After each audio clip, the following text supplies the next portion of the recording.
এই সমাজের মানুষের দৃষ্টিভঙ্গির পরিবর্তন দরকার।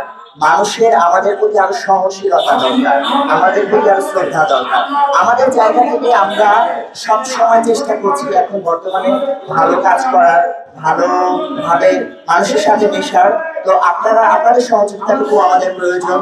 আমরা প্রত্যেকের জায়গাগুলো থেকে আমরা এখানে আসছি। এখানে আমাদের কথা হচ্ছে, মূল কথা হচ্ছে যে আমরা আমাদের সকল প্রকার অধিকারগুলো সুনিশ্চিত করার জন্য আমরা এখানে সমবেত হয়েছি। মানুষ হিসেবে, দেশের নাগরিক হিসেবে সরকারের কাছে আমাদের একটাই প্রত্যাশা যে আমাদের প্রত্যেকের যতটুকু যোগ্যতা আছে, যোগ্যতা অনুযায়ী কর্মসংস্থানের সুযোগ সৃষ্টি করে দেওয়া হোক।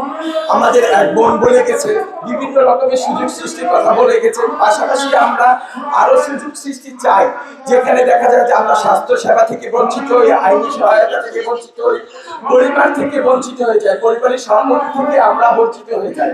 কিন্তু আমাদের পাশে যদি আপনারা সকলে দাঁড়ান, আপনারা আপনাদের মিডিয়াগুলোতে যদি প্রচার করেন আমাদের এই বিষয়গুলো, যে এই জনগোষ্ঠী দেশেরই নাগরিক, দেশেরই মানুষ, তারা দেশের উন্নয়নে তাদেরকে যদি আমরা সুযোগ সৃষ্টি করে দেয়, তাহলে হয়তো বা তারা আমাদের সাথে হাতে হাত, কাঁধে কাঁধ মিলিয়ে তারা আমাদের সাথে কাজ করতে পারবে। আমাদের মুসলিম জনগোষ্ঠী বা প্রান্তিক জনগোষ্ঠীর অনেক মানুষ আছে যারা অনেক শিক্ষিত, কিন্তু তারপরও তারা কাজের সুযোগ পাচ্ছে না, কর্মসংস্থানের সুযোগ পাচ্ছে না। সেই জায়গাটা আপনারা নিশ্চিত করবেন। আমরা চাই এই সমাজে আর 10 জন মানুষের মতো সম্মান নিয়ে বাঁচতে।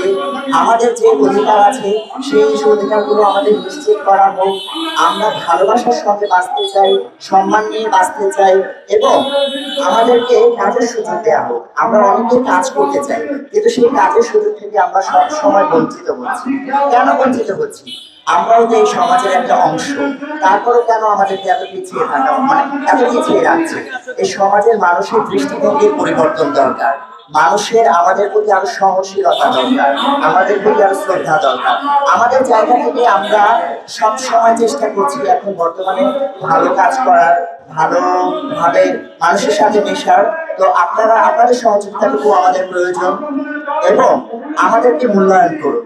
আমরা এই সমাজের একটা অংশ, আমরা ওই সমাজে 8-10 জনের মতো সম্মান নিয়ে বাঁচতে চাই। হিজড়া লিঙ্গ বৈচিত্র্যময় জনগোষ্ঠী আপনারা জানেন দীর্ঘদিন থেকেই তারা অবহেলিত। সরকার আসে, সরকার যায়, তাদের ভাগ্য কখনোই বদলায় না। তারা সেই আগের মতোই থাকে। তারা স্কুলে পড়াশোনা করতে পারছে না, তারা ভার্সিটিতে যেতে পারছে না, কলেজে যেতে পারছে না, বিভিন্ন জায়গায় চলাফেরা করতে পারছে না। আপনারা জানেন এই মানুষগুলি শুরু থেকেই অবহেলিত। আজ 6 মে আমরা পালন করছি 1 মে আন্তর্জাতিক শ্রমিক দিবস। এই আন্তর্জাতিক শ্রমিক দিবসের উপলক্ষে আজকে আমরা যে মানববন্ধনে এসেছি, আমি অবশ্যই সরকারের কাছে আবেদন করব, আপনারা প্লিজ একটু সহনজরে হিজড়া লিঙ্গ বৈচিত্র্যময় জনগোষ্ঠীর দিকে তাকান।